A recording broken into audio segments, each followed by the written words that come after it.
میں نے ان سے کہا ویرو تمہارا کیا لینا دینا ہے اس کے ساتھ، اس معصوم بچے نے تمہارا کیا بگاڑا ہے؟ وہ کہنے لگے اگر ہم نے اس کو، تم نے نہ اس کو پھینکا تو ہمیں اسے مارنا پڑے گا۔ وہ کہتی کیوں، آخر کیوں کو وجہ بھی تو ہو۔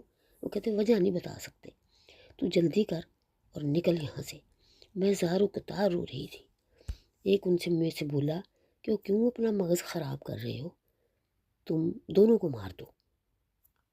مگر انہیں رحم نہیں آیا، مجھ پر تو رحم بالکل نہیں آیا۔ اور پھر میں نے اپنی آنکھیں بند کر لی۔ میں رو رہی تھی اور اللہ تعالیٰ سے دعائیں کر رہی تھی کہ یا اللہ میری مدد فرما، یا اللہ میری مدد فرما۔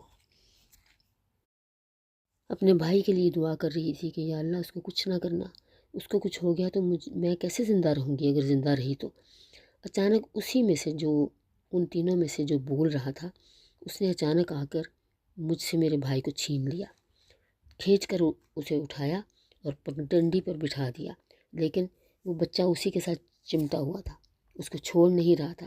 بڑی مشکل سے اس نے اپنے آپ کو چھڑایا اور اس کو بٹھا کر آ گیا۔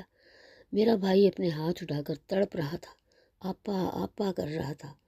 اور آپ سوچئے کہ 5 سال کا بچہ ہے جو اپنی بہن کو پکار رہا ہے، اس سے بڑا ظلم اور کیا ہو سکتا تھا کہ بھائی کے ساتھ کیا ہونے والا ہے اور اس بیچاری کے ساتھ کیا ہونے والا ہے۔ اس وقت وہ کہتی ہے اس وقت میرا دل یہ چاہ رہا تھا کہ زمین پھٹ جائے اور میں اس میں سما جاؤں، میں اور میرا بھائی دونوں ہی اس میں سما جائیں۔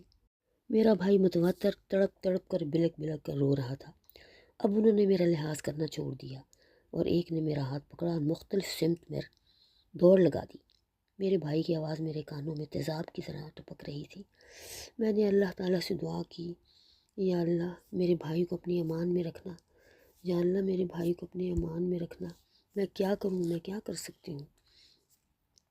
اب وہ مجھے مار بھی دیں گے تو میرا بھائی تو اکیلا ہی ہے نا، اس کے پاس کون ہے؟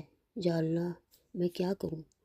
عزیزو، یہ ایک واقعہ ہے جو کہانی کی طرح ہم پڑھ رہے ہیں، لکھ رہے ہیں، سن رہے ہیں، لیکن آپ اس وقت کا تصور کیجئے، آپ اس وقت کا تصور کیجئے کہ ایک بہن پہ کیا گزری ہوگی اپنے بھائی کو اس طرح۔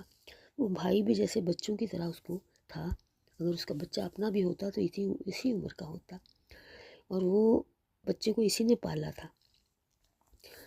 وہ کہتی میں نے کس دل سے اس کو چھوڑا تھا کہ میرے پاؤں من من کے ہو گئے تھے، وہ بھگائے لیے چاہ رہے تھے مجھے پتہ نہیں کہاں، لیکن میری حالت خراب تھی۔ میں نے اپنے بارے میں پھر بھی نہیں سوچ رہی تھی، اپنے بھائی کے بارے میں سوچ رہی تھی۔